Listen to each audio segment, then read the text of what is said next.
Minha irmã fez nosso priminho chorar no próprio aniversário ao dizer que a mãe dele não o amava, e o namorado dela terminou com ela na hora. Depois disso, ela passou 1 ano destruindo nossas vidas com roubo de identidade e perseguição online. Minha irmã mais velha, a Verônica, achava que era a pessoa mais sincera do planeta. Na mesa do jantar, ela começava a comentar quem tinha engordado ou emagrecido, e o que achava da aparência de todo mundo. Ninguém entrava na conversa. E se alguém a criticava, ela soltava um: "Ué, tô só sendo sincera." Uma vez, ela virou pra mim e disse que minha pele parecia mais nojenta que uma barata sendo mastigada por alguém. Eu só revirei os olhos. Nada fora do comum vindo dela. A família já estava acostumada com as besteiras dela. Pra ser sincera, eu até fiquei aliviada quando pararam de convidá-la para os encontros de família. Mas minha tia insistia em chamar, jurando que um dia ela ia amadurecer. Puxa vida, como ela se enganou. No aniversário do nosso priminho, 1 ano, a Verônica mandou mensagem no grupo da família perguntando se podia levar o namorado dela,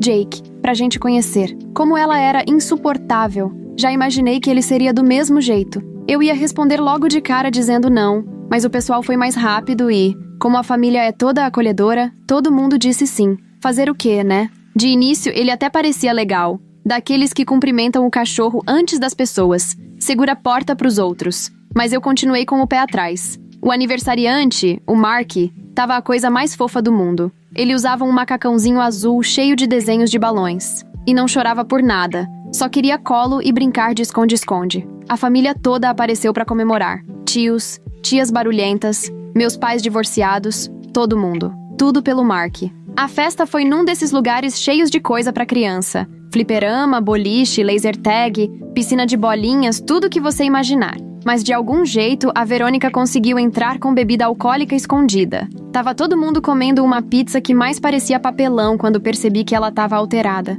Na real, todos os adultos notaram. Dava pra sentir o cheiro no hálito dela. E ainda começou a bancar a dona da verdade, falando como se soubesse tudo sobre a vida. O Jake estava ao lado dela, numa cadeirinha laranja minúscula, enquanto ela se gabava de como era genuína e criticava a prima por perder tempo fazendo faculdade comunitária. Clássico discurso de quem adora se autopromover. Quase pulei de alegria quando o bolo chegou, porque achei que finalmente ela ia ficar quieta. Achei errado. Todo mundo estava reunido cantando parabéns, com o Mark, de 5 anos, batendo palminha animado. Minha tia trouxe um bolo fofo em formato de dinossauro, comprado no mercado. Mas assim que acabamos de cantar, a Verônica se levantou para fazer um brinde. Quer dizer, tentou. Meu Deus, você nem conseguiu fazer um bolo caseiro para ele? Você ama mesmo esse menino? Disse ela com a fala toda enrolada, balançando o copo vermelho na mão. E essas decorações, hein? Parece que você catou tudo da seção de liquidação da loja de R$1,99. Se vai ter filho, pelo menos se esforce um pouco. Os outros pais congelaram. Algumas crianças pararam a mordida no meio da fatia de pizza. Minha tia ficou vermelha de raiva. E a Verônica continuava. Tô só sendo honesta aqui. Existe Pinterest, sabe? Isso aqui tá deprimente. De repente, foi interrompida pelo choro do Mark. Era aquele choro sentido, desesperado, tipo grito de baleia quando tudo desmorona. Tia Verônica disse que o bolo da mamãe é feio, feio. Ele soluçava. Mamãe, por que você não tentou? O Jake se levantou tão rápido que a cadeira tombou. Verônica, me dá minhas coisas. Acabou. Ela riu, ainda cambaleando. O quê? De jeito nenhum. Nem comi o bolo ainda. Não tem esse negócio de acabou. Mas ele interrompeu e encarou ela de frente. Eu acabei de te ver arruinar a festa de aniversário de uma criança de 5 anos. Que tipo de pessoa faz isso? Meu tio até sussurrou um uau do outro lado do salão. Minha prima pegou o celular. A Verônica ficou de boca aberta. Amor, por favor, eu só tava tentando ajudar. As crianças precisam aprender a ter padrão. Padrão? A voz do Jake falhou. Ele tem 5 anos. Ele acha que a mãe dele é a pessoa mais incrível do mundo. E você acabou de dizer que ela não o ama o suficiente. A sala inteira assistia como se fosse cena de filme. Minha tia ainda tentava acalmar o Mark com a camisa de dinossauro dele toda molhada de lágrimas. Você tá mesmo terminando comigo? Aqui? Por causa disso? A voz da Verônica subiu. Jake foi até minha tia e entregou uma nota de R$500. Pela festa. Me desculpa por estragar. Depois, se virou pra Verônica. Arruma um jeito de voltar sozinha. E apaga meu número. Ele foi embora. A Verônica ficou parada por uns 3 segundos, até cair a ficha. Aí agarrou a bolsa e saiu correndo atrás dele. Salto batendo no chão do fliperama, gritando algo sobre exagero. Meu pai resmungou. Fez bem. O Mark parou de chorar tempo suficiente para perguntar. A moça má foi embora? Foi sim. E a gente nunca mais viu ela. Quer dizer, até uma semana depois. Porque foi quando minha tia recebeu uma batida na porta. Mas não era a Verônica. Era o conselho tutelar. Alguém fez uma denúncia anônima dizendo que tinha bebida alcoólica na festa de uma criança. E acusaram minha tia de ser negligente como mãe. A assistente social apareceu às 8 da manhã de uma terça-feira. Minha tia me ligou chorando. Mal conseguia falar. Ela contou que uma mulher de terno cinza estava fazendo um monte de perguntas sobre a festa. Você serviu bebida para menores? Tinham medidas de segurança adequadas? O local era supervisionado? A investigadora fazia anotações bem organizadas num prancheta. Minha tia explicava que foi a Verônica quem levou a bebida escondida. Ninguém nem sabia até ela já estar bêbada. Ela até mostrou o recibo do buffet infantil, provando que o lugar não permitia álcool. Mas a mulher só continuava anotando, com a expressão séria e neutra. Queria os nomes de todos que foram. Telefones também. E-mails, se tivesse.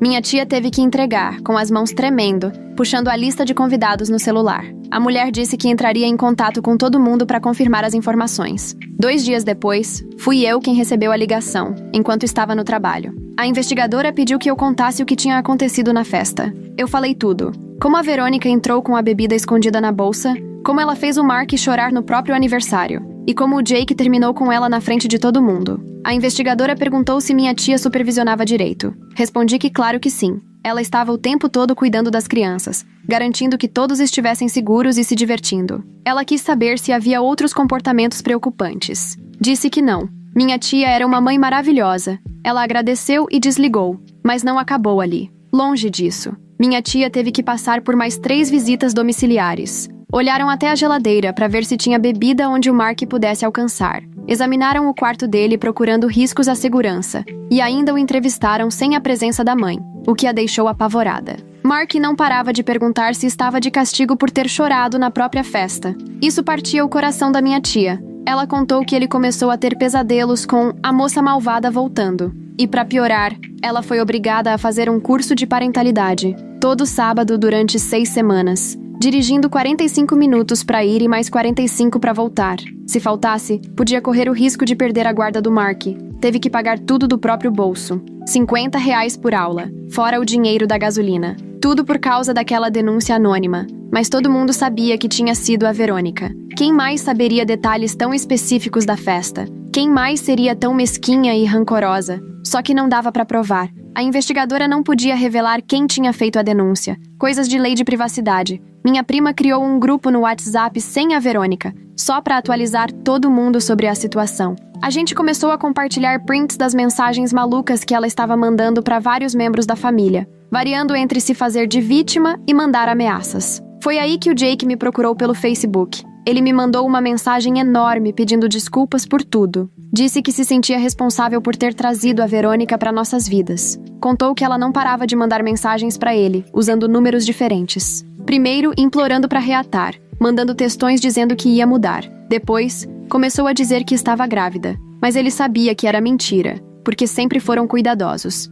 E a conta não fechava. Ela dizia estar de 3 meses, mas eles tinham namorado só por 2. Mesmo assim, ela começou a mandar fotos de ultrassom tiradas da internet. Ele fez uma busca reversa numa das imagens e descobriu que era de um blog de gravidez de 2015. Bloqueava um número, ela criava outro. Chegou ao ponto de criar perfis falsos em redes sociais só para mandar mensagens para ele. Ele já estava cogitando trocar de número e até pedir uma medida protetiva. Agradeci o pedido de desculpas e disse que ele não tinha culpa de nada. Ele parecia ser um cara legal que só se envolveu com a pessoa errada. Todo mundo já passou por isso. Ele perguntou se podia ajudar com a questão do conselho tutelar. Talvez escrever um depoimento contando o que realmente aconteceu? Eu disse que avisaria se a gente precisasse. Foi aí que as coisas começaram a ficar ainda mais estranhas. Minha prima Emma começou a receber mensagens esquisitas no Instagram, da própria conta dela. Só que ela não tinha enviado nada. Alguém criou um perfil falso usando as fotos dela e começou a mandar mensagens para os amigos,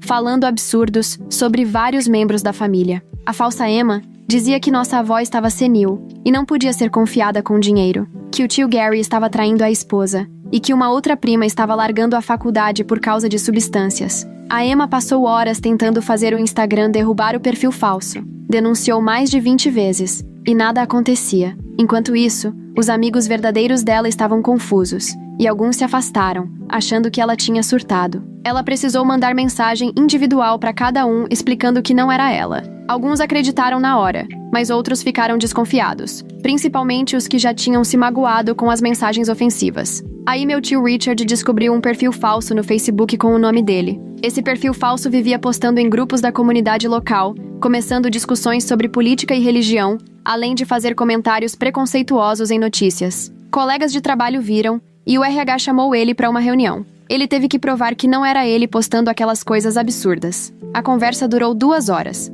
com o Richard mostrando o histórico verdadeiro de login dele no Facebook e tentando explicar por que alguém o imitava online. Rapidamente percebemos que isso era coisa da Verônica. Os perfis falsos usavam fotos tiradas em encontros de família que só ela tinha. Algumas foram feitas do celular dela mesmo. As fotos tinham ângulos específicos, momentos espontâneos, definitivamente imagens que mais ninguém teria acesso. Mas, de novo, a gente não tinha como provar. As contas eram feitas com e-mails aleatórios.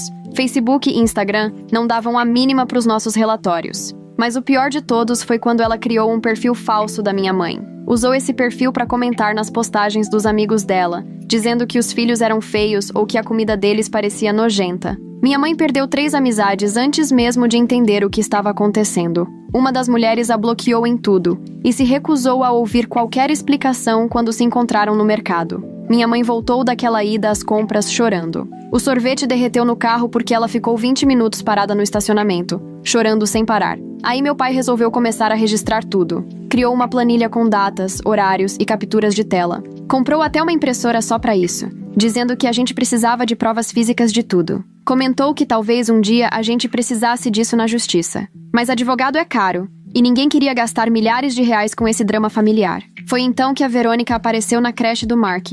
Minha tia recebeu a ligação no meio do trabalho. A diretora da creche disse que uma mulher, se passando por tia do Mark, tentou buscá-lo. Ela sabia o nome completo dele, data de nascimento. Até mencionou a mochila de dinossauro e a alergia a amendoim. Mas a equipe reconheceu a Verônica pela descrição que minha tia tinha dado depois da confusão no aniversário. Mantiveram o Mark dentro da escola e disseram que ela não estava autorizada a fazer a retirada. A Verônica fez o maior escândalo. Começou a gritar sobre direitos da família e que era um absurdo impedirem ela de ver o sobrinho. Disse que minha tia era uma mãe irresponsável e que só queria ajudar. Mostrou uns papéis dizendo que tinha autorização, mas era só impressão de fotos da família. A creche chamou a polícia, mas ela foi embora antes deles chegarem. Saiu tão rápido com o carro que derrubou a placa do estacionamento e deixou marcas de pneu no chão. Minha tia teve que largar tudo e correr para pegar o Mark.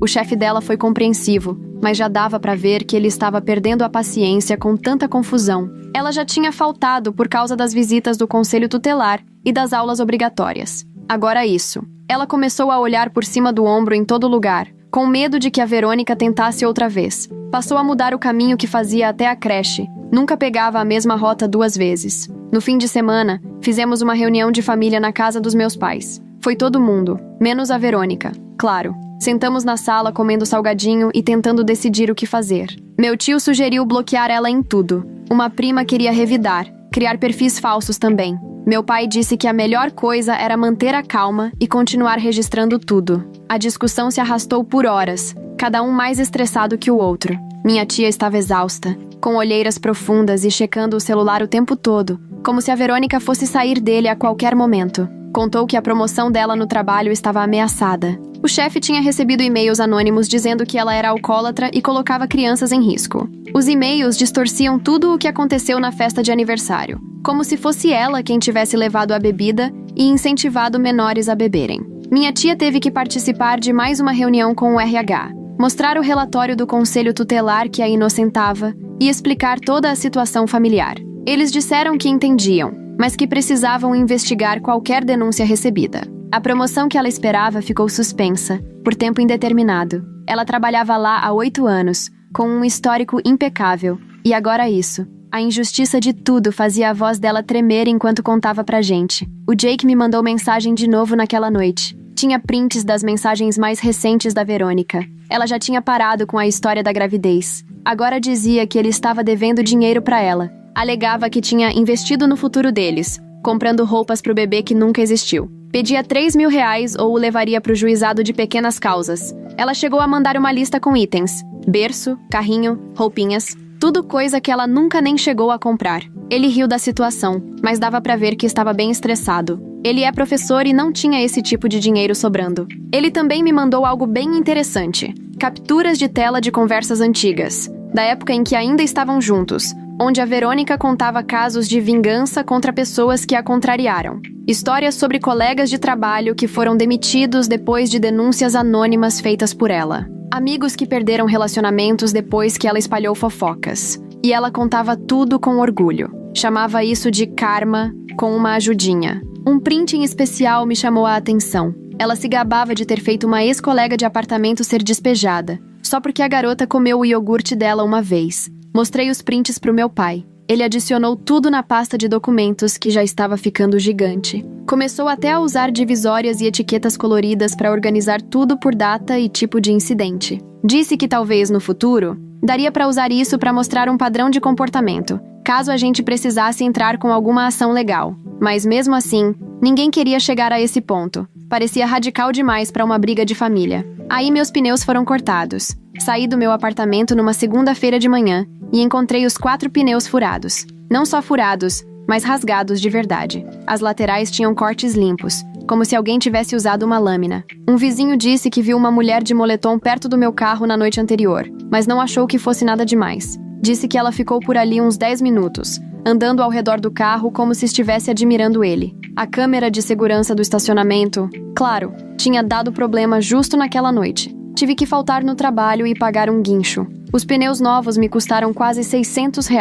O borracheiro falou que quem fez aquilo sabia exatamente o que estava fazendo. Os cortes estavam em pontos estratégicos, impossíveis de consertar. Ele disse que já tinha visto isso antes em casos de brigas familiares, o que só me fez sentir ainda pior. Fiz um boletim de ocorrência, mas sem provas concretas. A polícia não podia fazer nada. O policial parecia entediado, como se fosse só mais um drama familiar que ele não queria se envolver. Anotou o número do caso e disse para ligar se mais alguma coisa acontecesse. Nem se deu ao trabalho de procurar digitais ou qualquer coisa do tipo, como mostram na TV. E teve mais coisa naquela mesma semana. Meu primo Brian recebeu uma ligação do dono do apartamento. Alguém tinha feito uma denúncia dizendo que ele estava com moradores demais no local. Alegaram que ele estava sublocando o apartamento. O Brian morava sozinho com o gato dele. Mas mesmo assim o proprietário teve que ir até lá fazer uma vistoria, o que obrigou o Brian a faltar no trabalho. A vistoria durou 3 horas. O dono abriu todos os armários, procurou sinais de gente escondida.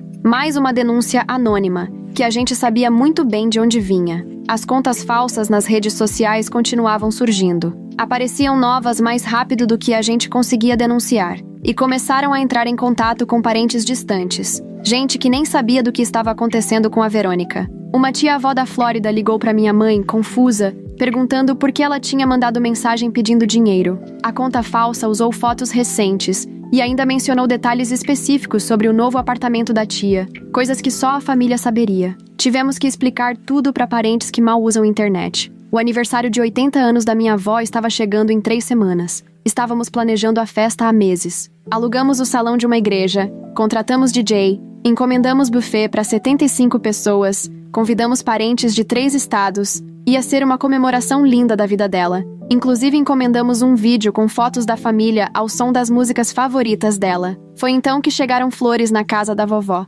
2 dúzias de rosas vermelhas com um cartão. Mal posso esperar para comemorar com você. Com carinho, Verônica. A vovó ligou chorando para minha mãe. Disse que não queria confusão na festa. Só queria ver a família reunida e comer bolo em paz. Mas agora estava com medo da Verônica aparecer e estragar tudo, como tinha feito no aniversário do Mark. As flores ficaram ali, na mesa da cozinha, parecendo uma ameaça. Bonitas, mas assustadoras. Tentamos acalmar a vovó, prometemos que daríamos um jeito, mas como impedir alguém de aparecer num evento público? Não dava para contratar segurança para uma festa de aniversário da avó. Ia parecer loucura. Meu tio sugeriu deixar alguém de vigia na porta, mas isso também soava meio estranho. Ficamos num impasse. Queríamos proteger o dia especial da vovó, mas não sabíamos como fazer isso sem transformar a festa numa fortaleza. Foi aí que comecei a notar coisas desaparecendo no meu apartamento. Nada muito grande no começo. Um carregador de celular aqui, uma caneca de café ali, coisas que eu achava que só tinha perdido mesmo. Mas aí sumiu o carregador do meu notebook. Depois, meu moletom favorito. Metade das minhas colheres, de alguma forma. Era estranho e desconcertante. Eu procurava e sabia exatamente onde deveria estar, mas não estava. Comentei com minha mãe e ela disse que estava acontecendo a mesma coisa na casa deles. Os óculos de leitura do meu pai sumiram. A capinha do celular da minha mãe também. Coisas aleatórias que nem faziam sentido roubar. A gente começou a achar que estava ficando maluco. Talvez fosse o estresse. Mas o padrão se repetia em casas diferentes. Não parecia coincidência. Até que minha prima percebeu que a chave reserva dela, que ela sempre deixava debaixo do capacho, tinha sumido. Ela revirou tudo e nada. Mandou trocar a fechadura na hora, gastando dinheiro que nem podia gastar. O chaveiro disse que parecia que alguém estava usando aquela chave com frequência. A fechadura mostrava sinais de uso extra. Ele sugeriu instalar uma tranca mais reforçada, o que custou ainda mais. Foi aí que decidi colocar uma câmera no meu apartamento. Nada caro. Comprei uma bem simples pela internet que se conectava ao celular. Posicionei de um jeito que cobria a porta e a cozinha, sem ponto cego. Achei que ia me flagrar sonâmbula, ou provar que estava sendo paranoica. Mas eu não estava sendo paranoica. 3 dias depois de instalar a câmera, recebi um alerta de movimento enquanto estava no trabalho. Abri o app achando que ia ver meu gato. Mas o que vi foi a Verônica. Ela estava dentro do meu apartamento, mexendo nas gavetas da cozinha como se fosse dona do lugar. Pegou alguns garfos e foi para a sala. Assisti em choque enquanto ela pegava uma foto da nossa família e enfiava na bolsa. Ela ainda teve a cara de pau de pegar um refrigerante da minha geladeira antes de ir embora. Liguei para a polícia na hora e corri para casa. Quando cheguei, ela já tinha sumido, mas eu tinha o vídeo. Dava para ver perfeitamente. Era a Verônica invadindo meu apartamento. O policial dessa vez levou a situação mais a sério. Disse que aquilo era invasão de domicílio e furto. Perguntou se eu queria prestar queixa. Eu disse que sim na hora. Mas aí veio a parte frustrante. Quando foram interrogar a Verônica, ela disse que estava em uma entrevista de emprego exatamente na hora da invasão e ainda apresentou documentos para comprovar. O policial falou que o vídeo ajudava, mas que sem mais evidências seria difícil levar adiante. Talvez a pessoa do vídeo só parecesse com ela? A qualidade não era perfeita, ele apontou, mesmo com tudo indicando que era ela. Eu sabia que era. O jeito de andar, a bolsa que usava, até a forma metódica como vasculhava minhas coisas, era típico dela. Mas aparentemente isso não bastava. O caso não avançou. O policial sugeriu que eu trocasse as fechaduras e comprasse câmeras melhores. Ótima dica, moço. Super útil, viu? Tivemos outra reunião de família, dessa vez na casa da minha tia. Ela tinha instalado 3 trancas novas depois do episódio da creche. A casa parecia uma fortaleza. A gente trocou informações sobre tudo o que estava acontecendo. Os perfis falsos, os objetos desaparecidos, as denúncias para os locais de trabalho. Meu pai levou a famosa pasta de documentos, que agora já era uma pasta inteira com uma cópia guardada num cofre do banco. Foi aí que percebemos o padrão. A Verônica sabia exatamente quando a gente não estava em casa. Foi ao meu apartamento enquanto eu estava no trabalho. Na casa dos meus pais, apareceu no dia da feira, quando eles sempre saem juntos. Na casa da minha prima, foi justo durante a aula de yoga dela. Ela estava nos rastreando de algum jeito. A precisão era assustadora. Ela nunca errava. Sempre sabia quando o local estaria vazio. Foi meu primo, que manja de tecnologia, quem matou a charada. A gente ainda tinha um calendário compartilhado do Google, que usávamos para organizar festas e eventos da família. E a Verônica ainda tinha acesso. Ela conseguia ver todos os compromissos, horários de trabalho, finais de semana em viagem. A gente estava basicamente transmitindo nossas rotinas para ela sem perceber. E o calendário até mostrava os endereços de alguns compromissos, o que facilitava ainda mais. Na hora, todo mundo removeu o acesso dela e trocou as senhas. Mas o estrago já estava feito. Ela vinha estudando nossas rotinas como uma perseguidora profissional. Me arrepiava só de pensar nisso. Há quanto tempo ela vinha nos observando? Planejando? A gente começou a vasculhar os celulares, tirando ela de qualquer app, grupo ou login compartilhado. Jake entrou em contato de novo com mais prints. A coisa tinha escalado. Agora ela não queria mais R$3.000. Estava ameaçando processá-lo por danos emocionais.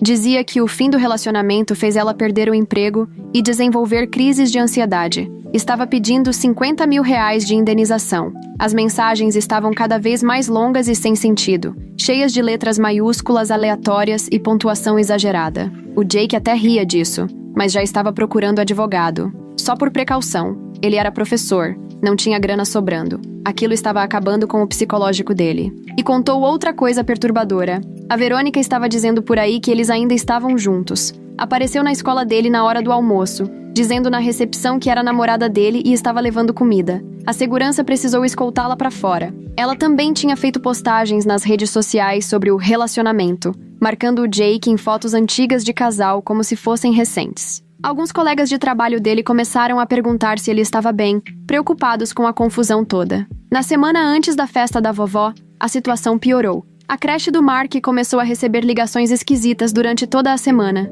A pessoa ligava, ficava respirando no telefone e depois desligava. Eles reforçaram a segurança e colocaram a foto da Verônica na portaria. Mas mesmo assim, aquilo estava afetando o funcionamento do lugar. Alguns pais ficaram receosos. Uma família até trocou de creche, alegando falta de segurança. No trabalho da minha mãe, chegou um pacote endereçado a ela. Dentro, tinham prints de postagens falsas das redes sociais. Eram montagens tentando fazer parecer que minha mãe tinha falado mal dos colegas. E ainda tinha um bilhete anônimo dizendo que o chefe dela precisava saber o tipo de pessoa que ela era.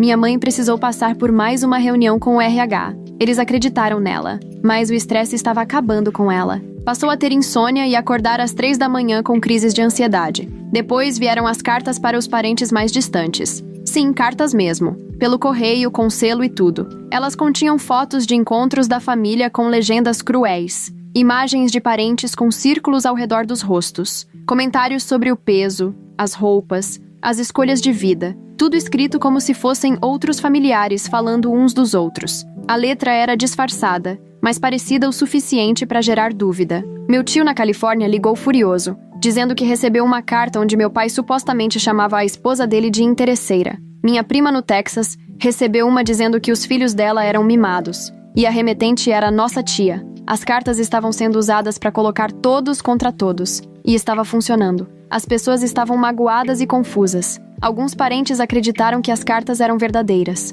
Mágoas antigas estavam sendo reavivadas de forma cruel. A gente passou horas no telefone, tentando consertar as coisas, explicando tudo para parentes distantes que nem entendiam por que a Verônica faria aquilo. Alguns acreditaram, outros acharam que estávamos apenas tentando encobrir alguma briga de família. Minha mãe chorou depois de conversar com a irmã, que a acusou de sempre se achar melhor que os outros. A carta falsa mexeu com traumas de infância entre elas. Demorou mais 3 ligações para convencer a irmã de que aquilo era coisa da Verônica. Eu comecei a verificar minha correspondência com medo todo santo dia. Meus vizinhos devem ter pensado que eu estava ficando maluca, do jeito que eu espiava pela janela toda vez que o carteiro aparecia. Instalei uma fechadura na caixa de correio. Nem sabia que isso existia. O atendente da loja de ferramentas disse que muita gente andava fazendo isso por causa de roubo de identidade. Me mostrou 3 modelos e escolhi o mais seguro. A famosa pasta de documentos virou 2, depois 3. Meu pai passava as noites organizando tudo em ordem cronológica.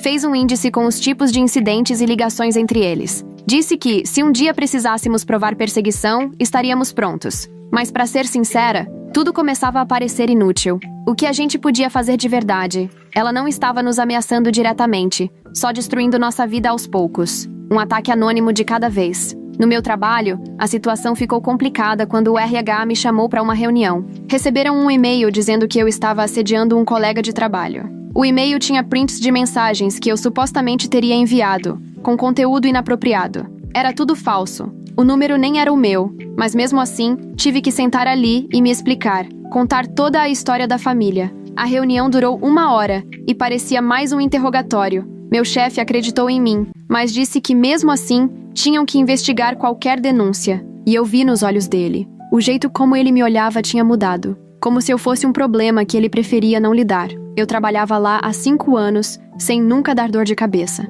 Agora era a funcionária com família problemática, mandando denúncias falsas. Comecei a atualizar meu currículo, só por precaução. Minha produtividade despencou. Eu vivia preocupada com o que poderia acontecer a qualquer momento. 3 dias antes da festa da vovó, fizemos uma reunião de emergência com a família. Todo mundo estava no limite. Metade da família ainda brigava por causa das cartas. Minha tia continuava esgotada com as visitas do conselho tutelar. Minha mãe estava ansiosa com o trabalho. Eu, paranoica com tudo. Precisávamos de um plano para a festa. A tensão era tão forte que dava para cortar com uma faca. Meu tio sugeriu contratar segurança mesmo. Só um cara para ficar de olho na entrada. Mas a vovó não quis nem ouvir. Disse que não queria que o aniversário dela parecesse uma operação militar. Ela só queria uma festa simples, com a família reunida. Mas todo mundo sabia. Se a Verônica aparecesse, de simples não teria nada. A voz da vovó tremia quando falava sobre isso, e isso só fez a gente ficar ainda mais determinado a proteger o dia dela.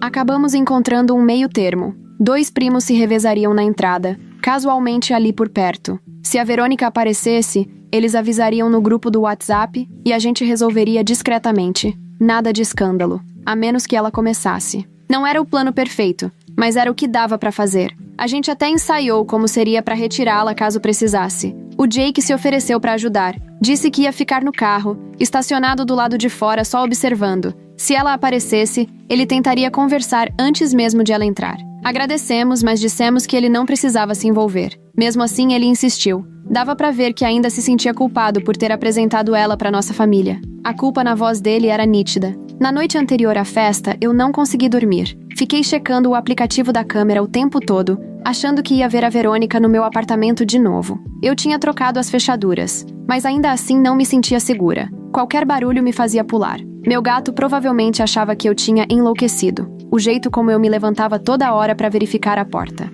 Por fim, desisti de tentar dormir por volta das 4h e sentei no sofá assistindo Netflix. E eu não era a única. O grupo da família ficou ativo a noite toda, todo mundo ansioso. Minha prima não dormia, pensando nos perfis falsos. Minha tia preocupada com o Mark, que perguntava se a moça malvada ia na festa da vovó. Minha mãe descontou o nervosismo fazendo 3 dúzias de cookies às 2 da manhã. Tava todo mundo um caco. Na manhã da festa, acordei com mensagens do Jake. Ele tinha recebido ligações a noite toda, de números diferentes. A Verônica chorando, depois ameaçando, depois chorando de novo. Ele bloqueou 15 números novos desde a meia-noite. Mesmo assim, ainda planejava ir até o local e ficar de vigia. Disse que até comprou uma camisa nova. Queria estar apresentável para vovó, mesmo que fosse só para ficar sentado no carro. Dava para ver que ele estava tentando compensar de algum jeito. Chegamos cedo ao salão da igreja para arrumar tudo. A decoração estava linda. Balões dourados e brancos.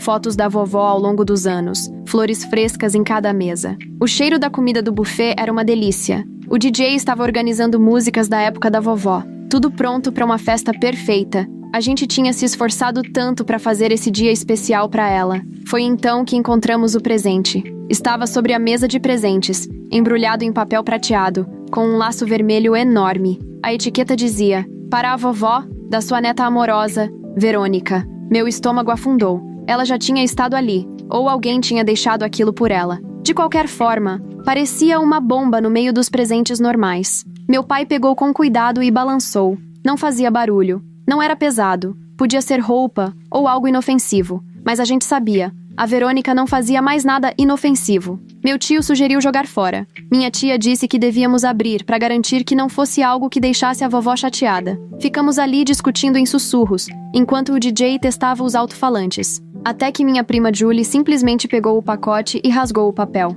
Dentro, tinha um álbum de fotos. A princípio, parecia doce. Fotos da vovó com a gente ao longo dos anos. Mas à medida que folheávamos, cada foto tinha algo errado. Rostos riscados com caneta vermelha. Comentários maldosos escritos embaixo de cada imagem. Vovó com sua família decepcionante. Debaixo de uma foto de Natal. As pessoas que nunca a valorizaram. Numa foto de aniversário. Coisa de gente perturbada. Jogamos direto no lixo do lado de fora. E combinamos de não contar nada pra vovó. Mas agora todo mundo estava em alerta. Se a Verônica já tinha estado ali, será que voltaria?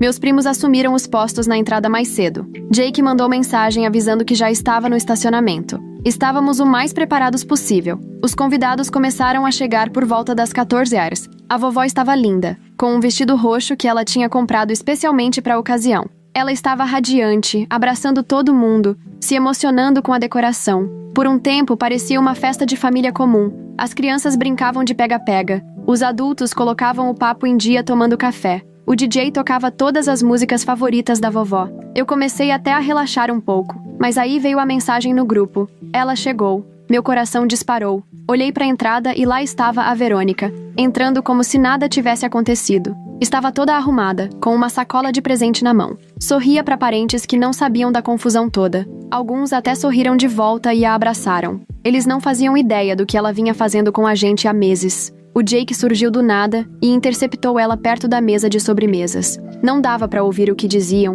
mas dava para ver a cara dela mudando. Ela tentava desviar, ele bloqueava o caminho, sem agressividade, mas firme, como um jogador de basquete defendendo o campo. Outros parentes começaram a perceber que tinha algo errado. Meu pai e meu tio se aproximaram, fingindo uma conversa casual, cercando ela discretamente. Mas a voz da Verônica começou a se exaltar. Eu tenho todo o direito de estar aqui. Ela é minha avó também. As pessoas começaram a olhar. As crianças pararam de brincar para observar. Era exatamente o tipo de cena que queríamos evitar. A vovó percebeu a movimentação do outro lado do salão. O sorriso sumiu na hora. A felicidade desapareceu do rosto dela. Começou a caminhar até o grupo, provavelmente querendo acalmar os ânimos. Minha mãe tentou distrair com o bolo, mas vovó não quis saber. Verônica, disse ela quando chegou, acho melhor você ir embora. A sala ficou em silêncio. Até as crianças entenderam que algo sério estava acontecendo. O rosto da Verônica ficou vermelho. Vovó, eu só queria comemorar com você. Trouxe até um presente.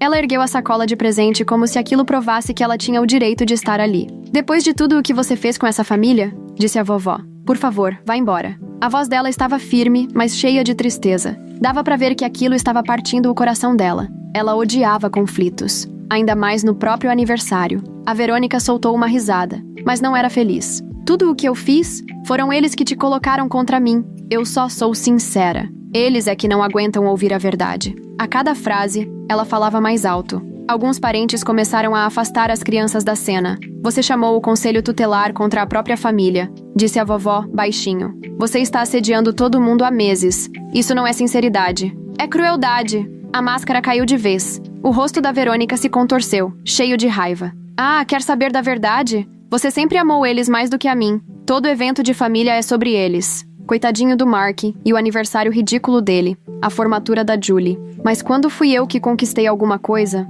Nada. Ela começou a tirar papéis da bolsa, balançando tudo no ar. Eu documentei tudo. Todas as vezes que você esqueceu meu aniversário. Todas as vezes que elogiou eles e me ignorou. Eu tenho provas do favoritismo. Os papéis voavam para todos os lados. Alguns pareciam prints de mensagens. Outros, fotos com anotações malucas. Puro delírio. Jake se adiantou e começou a juntar os papéis. Verônica, para com isso. Isso não está ajudando em nada. Ela se virou bruscamente para ele, os olhos arregalados. Você devia estar do meu lado. Mas não. Caiu na conversa deles também. Essa família tão inocente sendo perseguida por mim.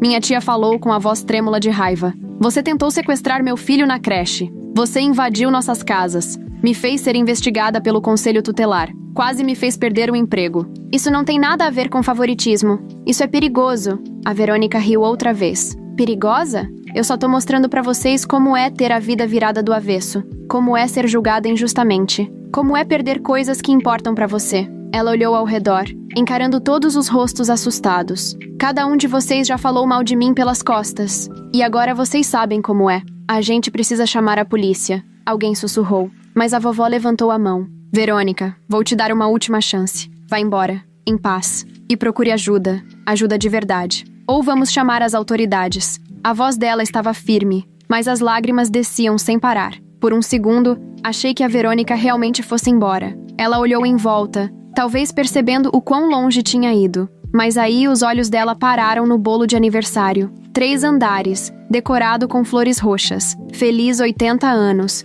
escrito com glacê dourado. Antes que alguém pudesse reagir, ela se lançou em direção ao bolo. Meu primo Brian estava mais perto. Conseguiu segurar o braço dela bem quando a mão tocava o glacê. Eles lutaram por alguns segundos. A Verônica gritava sobre injustiças e mentiras. O bolo balançava perigosamente. Outros parentes correram para ajudar. Foram necessárias 4 pessoas para afastá-la da mesa de doces. Ela continuava gritando, com o rímel escorrendo pelo rosto. Foi quando Jake puxou o celular. Estou ligando pro 190. Isso já passou de todos os limites. A Verônica ouviu e alguma coisa nela quebrou de vez. Ela se desvencilhou das mãos que a seguravam e saiu correndo em direção à saída, derrubando um arranjo de flores no caminho. Dava para ouvir os pneus do carro cantando ao sair do estacionamento. A sala ficou em silêncio por uns 10 segundos. Então, a vovó começou a chorar. Mas não eram lágrimas contidas como antes. Era um choro de verdade, de dor.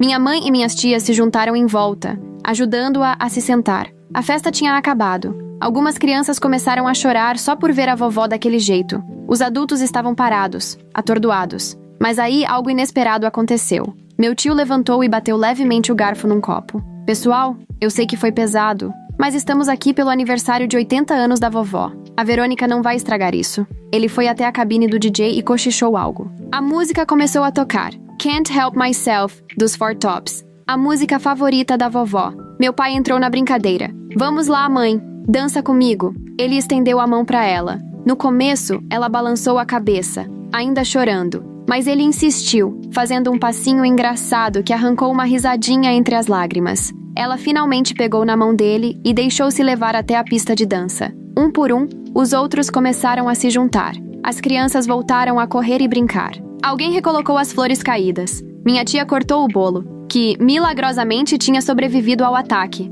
Em 20 minutos, quase parecia uma festa normal de novo. Quase. O Jake me encontrou perto do ponche. Me desculpa mesmo. Me sinto culpado. Pedi pra ele parar de se desculpar. Ninguém culpava ele. Disse que tinha gravado todo o surto da Verônica, caso a gente precisasse pra ação legal. Boa ideia. E contou que ia entrar com um pedido de medida protetiva logo na segunda-feira. A festa foi até umas 18 horas. A vovó abraçou cada um com carinho, agradecendo por terem ficado, apesar do caos. Ela parecia bem, mas dava pra ver que estava exausta. Aquele tipo de cansaço emocional que pesa mais que o físico. Recolhemos os presentes e o resto do bolo. Ninguém mencionou o escândalo da Verônica, mas a sensação pairava no ar como fumaça. Enquanto a gente limpava tudo, minha prima achou algo estranho. Um aparelhinho preso debaixo de uma das mesas. Parecia um gravador, ou talvez um rastreador GPS. A gente não fazia ideia de quanto tempo aquilo estava ali, mas explicava como a Verônica sempre sabia onde estávamos, mesmo depois que tiramos o acesso dela ao calendário. Ela estava usando equipamento de espionagem de verdade para complementar o rastreamento digital.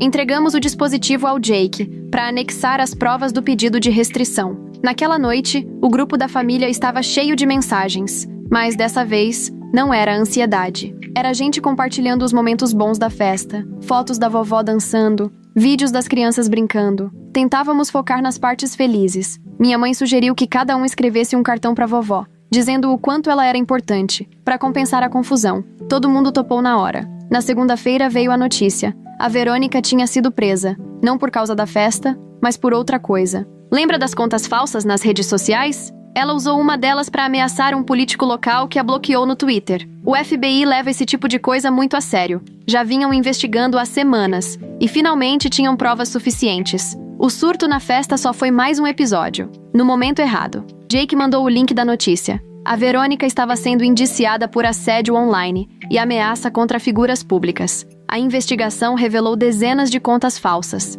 não só as que afetaram a gente. Ela fazia isso com ex-colegas, antigos colegas de escola, até com desconhecidos que a incomodavam na internet. A gente era apenas o maior alvo. O FBI encontrou provas no computador dela que mostravam anos de comportamento abusivo. O caso do Conselho Tutelar contra minha tia foi encerrado imediatamente assim que souberam da prisão da Verônica. A investigadora chegou a pedir desculpas, dizendo que era obrigada a apurar todas as denúncias, mas que agora entendia. Tinha sido pura maldade. Mark finalmente pôde parar de se preocupar com a moça malvada. Ele perguntou se ela ia mesmo pra cadeia, e minha tia respondeu que sim, e que provavelmente ficaria lá por um bom tempo. Nas semanas seguintes, a vida foi voltando aos poucos ao normal. O trabalho da minha mãe parou de receber denúncias. As contas falsas nas redes sociais sumiram. A gente conseguia checar a correspondência sem ficar ansioso. Até parei de verificar a câmera do meu apartamento o tempo todo. Era estranho o quanto tudo ficou silencioso depois de meses de caos.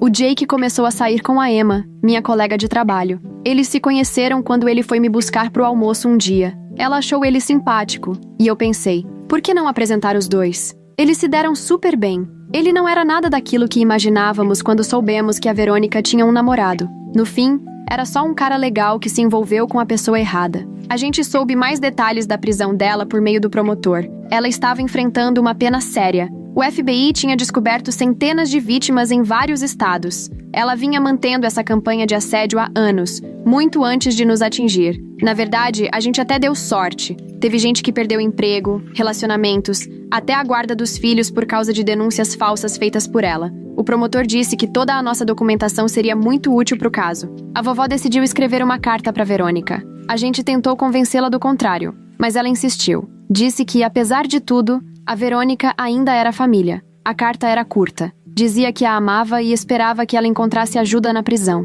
que talvez aquele fosse o fundo do poço e que dali ela poderia recomeçar. Clássica vovó, sempre tentando ver o lado bom das pessoas. A Verônica nunca respondeu. Ficamos sabendo pelo advogado dela, nomeado pelo tribunal, que ela tinha aceitado um acordo. Pena de 5 a 7 anos em prisão federal. Ela também teria que pagar indenização às vítimas. O advogado perguntou se queríamos escrever declarações de impacto. Alguns de nós escreveram, outros preferiram não. Eu escrevi sobre o medo constante de não me sentir segura nem dentro da minha própria casa. Minha tia escreveu sobre o quanto aquilo afetou o Mark. A sentença saiu numa terça-feira. Só o Jake foi ao tribunal. Disse que a Verônica parecia diferente, menor, de certo modo. Ela nem olhou nos olhos dele. Quando o juiz leu a sentença, ela apenas assentiu, sem escândalos, sem drama, sem se fazer de vítima. Apenas aceitou. Jake disse que no fim, foi triste de ver. No dia de ação de graças, fizemos outra festa em família. Ninguém mencionou a Verônica, mas a ausência dela foi sentida. A vovó até colocou um lugar à mesa para ela, por hábito, mas tirou discretamente antes do jantar. Mark estava de volta ao seu jeitinho alegre, brincando com os primos e comendo torta até demais. Minha tia finalmente conseguiu a promoção no trabalho. Os problemas da minha mãe também ficaram no passado. Até os parentes mais distantes, os que tinham recebido as cartas cruéis, estavam lá. Tudo perdoado. Jake e Emma foram juntos, agora oficialmente namorados. Ele se encaixava perfeitamente. Ajudava na cozinha, jogava com as crianças. Alguém brincou dizendo que ele foi a melhor coisa que saiu de toda essa história. Ele riu e disse que estava feliz por, finalmente, fazer parte de uma família normal. E a gente sabia exatamente o que ele queria dizer. Ainda tenho a câmera no meu apartamento, mas quase nunca olho. As trancas já foram trocadas 2 vezes, só por precaução. Às vezes eu penso em como uma única pessoa conseguiu causar tanto estrago. Passamos meses olhando por cima do ombro, desconfiando de tudo e todos. Mas na maioria das vezes, só consigo sentir gratidão por tudo ter acabado, por termos passado por tudo aquilo juntos, como uma família. A gente quase não fala da Verônica hoje em dia. Às vezes o nome dela aparece em alguma conversa e logo vem aquele silêncio, até que alguém muda de assunto. A vovó ainda tem fotos dela nos álbuns antigos, mas ninguém cogita tirar. Ela faz parte da nossa história. Mesmo que seja uma parte que preferíamos esquecer, a família está mais unida agora. Nada como um trauma coletivo para juntar as pessoas. Semana passada foi o aniversário de 7 anos do Mark. No mesmo buffet de antes, mesmo tema de dinossauro, ele ainda é obcecado, mas dessa vez, sem drama, sem convidados indesejados, sem choro, a não ser os de alegria quando ele abriu os presentes. Minha tia mesma fez o bolo, um T-Rex com cobertura de chocolate. Tava meio torto, a cobertura desigual, mas o Mark disse que estava perfeito, e estava mesmo. É isso.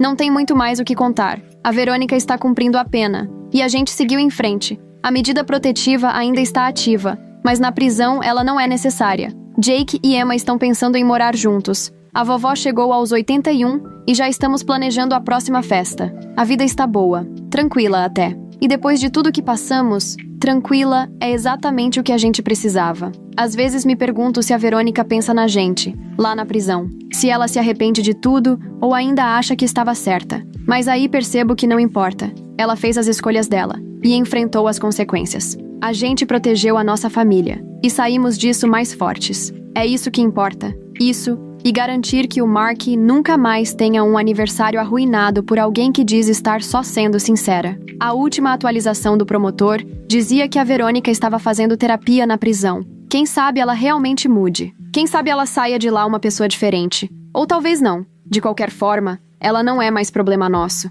A gente tem aniversários para comemorar e memórias para criar. Memórias boas, dessa vez. Daquelas em que todo mundo sai feliz. E ninguém chama o conselho tutelar. É isso que toda família quer, né?